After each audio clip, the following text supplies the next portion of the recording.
नमस्कार दोस्तों, Dhananjay creation channel में आप लोगों को स्वागत है। दोस्तों, आज हम लोग बात करेंगे हिंदुस्तान के इतिहास से निकले कुछ शक्तिशाली शासकों और योद्धाओं की, जिन्होंने हर सदी के युवाओं के लिए एक जीवंत भारत की मिसाल पेश की। हिंदुस्तान दुनिया का दूसरा सबसे अधिक आबादी वाला लोकतांत्रिक देश है। इसी लोकतंत्र की वजह से हमें अपनी बात कहने की पूरी आज़ादी है। खुशनसीब है हम जो हम हिंदुस्तान जैसे महान देश में जन्म लिया। इसके साथ ही हमें उन योद्धाओं और शासकों का भी शुक्रगुजार होना चाहिए, जिन्होंने हिंदुस्तान को एक शक्तिशाली देश के रूप में दुनिया के सामने रखा। चलिए जानते हैं उन्हीं 10 योद्धाओं के बारे में, जिनका बारे में हम लोग जितना भी बात करें उतना कम है। तो पहली नंबर पर आते हैं अकबर। सम्राट अकबर मुगल साम्राज्य से थे। उन्हें हिंदुस्तान के महान राजाओं के रूप में भी जाना जाता है। वो मुगल वंश के ऐसे तीसरे शासक थे जिन्हें हिंदू मुस्लिम दोनों ही धर्मों के लोगों ने काफी प्यार दिया। कहा जाता है कि वो पढ़ने लिखने के लिए रोजाना स्कूल नहीं जाते थे, फिर भी उन्हें हर विषय की काफी जानकारी थी। उन्हें तलवारबाजी और घुड़सवारी का काफी शौक था। दूसरे नंबर पर चंद्रगुप्त मौर्य। चंद्रगुप्त मौर्य ने न सिर्फ वंश की स्थापना की, यानी कि चंद्रगुप्त मौर्य ने न सिर्फ मौर्य वंश की स्थापना की थी, बल्कि उन्हें हिंदुस्तान के पहले अहम राजा के रूप में भी जाना जाता है। महान रणनीतिकार चाणक्य उनके गुरु थे। चाणक्य के छत्र छाया में रहकर उन्होंने खुद को विकसित किया और 20 साल की उम्र से ही युद्ध का मैदान जीतना शुरू कर दिया। तीसरे नंबर पर आते हैं सम्राट अशोक। सम्राट अशोक भारत के एक महान शासक और शक्तिशाली राजा के रूप में जाने जाते हैं। कहा जाता है कि वो मौर्य वंश के तीसरे शासक थे, जिन्होंने शुरुआती दौर में ही अपनी शक्ति का परिचय दिया था। यही नहीं, कहते हैं कि विदेशों में बुद्ध धर्म को फैलाने में सम्राट अशोक का बड़ा योगदान था। चौथे नंबर पर आते हैं सम्राट बहादुर शाह जफर। बहादुर शाह जफर का जन्म 1775 में दिल्ली में हुआ था। वो अकबर शाह द्वितीय के दूसरे पुत्र थे। इतिहास के अनुसार वो भारत के अंतिम मुगल सम्राट थे।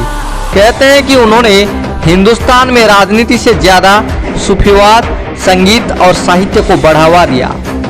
और 5वें नंबर पर आते हैं महाराजा रंजीत सिंह।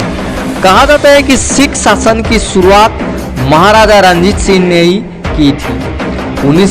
19वीं सदी में अपने शासन की शुरुआत करने वाले महाराजा रंजीत सिंह ने खालसा नामक एक संगठन का नेतृत्व भी किया था।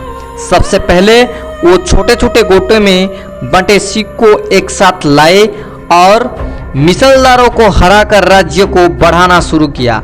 यही नहीं, उन्होंने अफगानियों के खिलाफ भी लड़ाई लड़ी थी। 6वां नंबर पर आते हैं महाराणा प्रताप। हिंदुस्तान के महान शूरवीरों में महाराणा प्रताप को कैसे भूल सकते हैं। राजपूतों की शान बढ़ाने वाले महाराणा प्रताप साहसी योद्धाओं में से एक थे।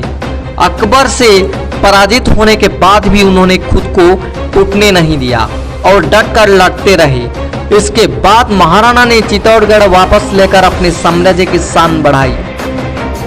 7वें नंबर पर आते हैं राजा पृथ्वीराज चौहान। राजा पृथ्वीराज चौहान दिल्ली राज्य पर शासन करने वाले अंतिम स्वतंत्र हिंदू राजाओं में से एक थे। वो राजा जिनके वीर गाथाओं को सुनकर हम बड़े हुए हैं। कहते हैं कि 1189 में एक युद्ध के दौरान उनके पिता की मृत्यु हो गई थी, जिसके बाद पृथ्वीराज चौहान सिंहासन पर बैठे। शहाबुद्दीन मोहम्मद गोरी के साथ उनका युद्ध सदा के लिए इतिहास के पन्नों में दर्ज हो गया। 8वां नंबर पर यानी कि शाहजहां। ताजमहल के रूप में दुनिया को एक अजूबा देने के लिए आज भी हम सभी शाहजहां के शुक्रगुजार हैं। शाहजहां की मृत्यु एक युद्ध के दौरान हुई थी और आज वो सभी के बीच प्रभावशाली सम्राट के रूप में लोकप्रिय है। 9 नंबर पर कृष्णदेवराय। कृष्णदेवराय भारत के उन राज्यों में से एक थे, यानी कि कृष्णदेवराय भारत के उन राजाओं में से एक थे जिनकी बुद्धिमत्ता के सब कायल थे। वो अपने दिमाग को हथियार की तरह इस्तेमाल करते थे, जिसके लिए अकबर भी उन्हें काफी पसंद करते थे। वो सिर्फ एक शक्तिशाली योद्धा ही नहीं बल्कि विद्वान भी थे। अपने जीवन काल में उन्होंने तेलुगु के प्रसिद्ध ग्रंथ अमुक्तमाल्यदी की रचना भी की थी। वो जानते थे कि राज्य को बढ़ाने के लिए प्रजा को खुश रखना बेहद जरूरी है, इसलिए वो कोई भी निर्णय काफी शांतिपूर्ण तरीके से लेते थे। मौजूदा हम्पी उन्हीं की देन है। 10वें नंबर पर आते हैं भारत के महान शासक छत्रपति शिवाजी महाराज। बचपन से ही हम छत्रपति शिवाजी महाराज की बहादुरी की कहानी सुनते आए हैं। शिवाजी हिंदुस्तान के एक महान राजा और रणनीतिकार थे। 1674 में उन्होंने ही मराठा साम्राज्य की नींव रखी थी। कई वर्षों तक मुगल साम्राज्य में योद्धा की तरह संघर्ष करने के बाद 1674 में रायगढ़ में उनका राज्याभिषेक किया गया था, जिसके बाद वो लोगों के लिए छत्रपति शिवाजी महाराज बन गए। वो शिवाजी महाराज ही थे जिन्होंने हिंदू राजनीतिक प्रथाओं और दरबारी शिष्टाचारों को दोबारा जीवंत किया था। इसके साथ ही मराठी और संस्कृत को राजकाज की भाषा का दर्जा दिया था। यह है दोस्तों भारत के 10 महान शासक जिनके बारे में हम बताएं। अगर ज़्यादा जानकारी के लिए आप अगर इस तरह के वीडियो पाने के लिए हमारे चैनल को ज़रूर सब्सक्राइब कीजिए।